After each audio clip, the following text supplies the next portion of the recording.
Hey guys, Jacob Howard here, and welcome to this video where we're going to talk about the propellers, or props for short, on your drone.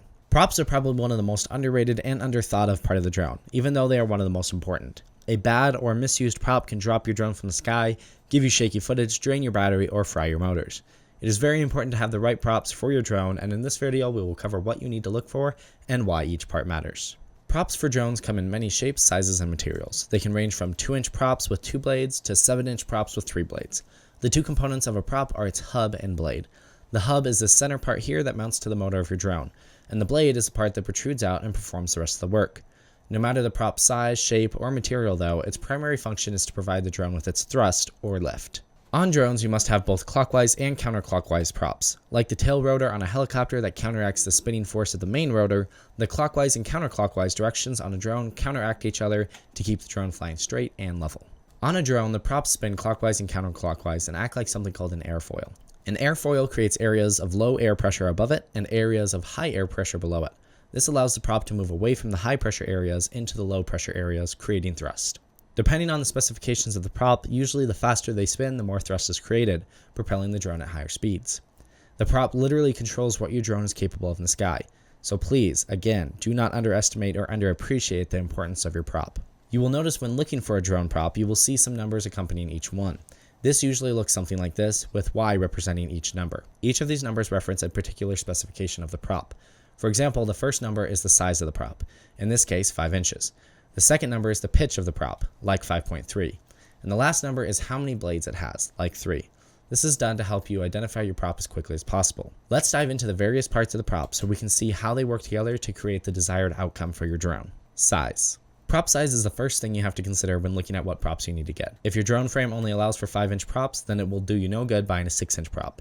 But you can have some variation within the props you do get, and understanding how the size of the prop affects your drone will be very important. The size of your prop will directly affect everything from thrust, responsiveness, and how your drone grips and controls itself in the air. For example, a larger prop will generate more thrust and have better control in the air since it has a larger surface area, and will respond better to direction changes. It also allows for dives and throttle drops to feel smoother, as the drone will have more air resistance coming back down to earth. Smaller props, on the other hand, will respond faster to inputs since they have less resistance and are more efficient at accelerating.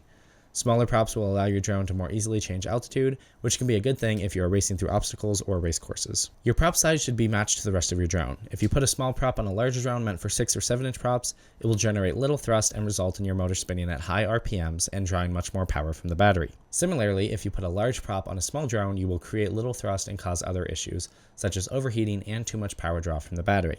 Make a big mistake here and you could even damage a motor or other critical parts. Blade configuration. Blade configuration refers to how many blades are attached to the hub of each prop. Props can have several blades on them, but the most popular ones have either 2 or 3 blades, also called bi-blades or tri-blades, respectively. Adding a blade to a prop is kind of a workaround to other challenges in aerodynamics. Increasing the size of a prop creates more benefits at a lower cost than adding another blade. However, since drones have become so small, increasing the size of the prop is not an option, so adding a blade is the next best option to achieve higher thrust and control in the air. You will sacrifice some of the reaction time and more of your battery, as it will consume more power. Tri-blades are the most common prop used for freestyle droning, but several racers use bi-blades since they offer faster reaction times and are more efficient. These are usually utilized on ultra-lightweight drones that do not require as much of the thrust that a tri-blade will give. For the most common drones and uses, a tri-blade will be what you want to go with, as they provide the best balance between the most important aspects of flying. This isn't to say that 4 or even 5-blade props don't have their use, just not what most people will use them for. They accommodate very specific flying styles and expertise. One blade configuration called 3D props even allows you to fly upside down, as the blades will reverse direction and provide thrust in the opposite direction. I wouldn't recommend these props for a beginner though. Pitch. Pitch is the angle of each of the blades on the prop. When a revolution is put on a prop, the pitch determines how far it will move forward. A prop with higher pitch will look like this and usually look taller. A prop with lower pitch will look like this and usually look shorter. To illustrate, this prop here has a pitch of 5.3 inches. That means in a perfect world testing scenario, it would move 5.3 inches forward every revolution. A prop with a 3-inch pitch would then move 3 inches every revolution, so on and so forth. Now, you can probably see right away that a higher pitch prop is going to give you more speed, and you'd be correct, but it sacrifices other things. A high-pitch prop gives you more speed and thrust, but less low-end torque. Imagine if you had your bike set to a high gear. It is great for speed, but not as good at giving that extra push on difficult terrain or quick turns. High-pitch props also respond to inputs slower and use more of your battery power. Low pitch props sacrifice some speed and thrust to have that low end torque, like switching your bike to a low gear to get that extra power and control. Low pitch props will also respond quicker and be able to make tighter turns and movements. So if you plan on doing most of your flying in wide open spaces with powerful motors and something like a 5-inch drone, then you will want something with a higher pitch, like 4-inch or 4.5-inch. If you plan on flying through tight obstacles or in confined spaces, you will want to go with something closer to 2.5 or 3-inch pitch. Material. In the early days of RC aircraft, props were carved out of wood. As technology progressed, so did the materials and designs for props.